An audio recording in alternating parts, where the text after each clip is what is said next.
நிம்மதி கிடைக்கும், நினைத்தது நடக்கும். யாரை நம்பாதீங்க, நம்பாதீங்க. தயவு செய்து அமருங்கள். ஐயா, அந்த அன்பனை இங்கே அனுப்புங்கள். மகனே, இங்க வா. சுவாமி, அவன் கடவுளே இல்லைன்றான்.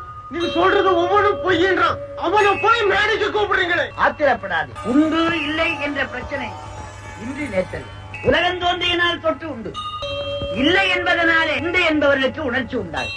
இல்லை என்கின்றவனும் கடவுளை நினைத்துத்தான் சொல்லுகிறது. உலகு இலது என்றலின் என்று சிவஞான போதம் சொல்லுகிறது. கடவுளை இல்லை என்பதும் உண்டு என்பதும் ஈஸ்வரனுடைய அனுகிரகம். கடவுள் உண்மையை சொன்ன இயேசுநாதரை உண்மையை உணராதவர்கள் சிலுவையில் அறைந்தார். தெய்வத்தை சொன்ன நபிநாயகம் அவர்களை அவருடைய உண்மை அறியாத மற்றவர்கள் அவளை கல்லாலே எரிந்து இக்காவலை இருந்து மதீனாவுக்கு அனுப்பினார். தெய்வத்தை நினைத்த அப்பர் பெருமானை கல்லிலே கட்டி முதலிலே இட்டார். இதெல்லாம் அன்றைக்கு இன்றைக்கு என்றைக்கு உள்ள பிரச்சனை.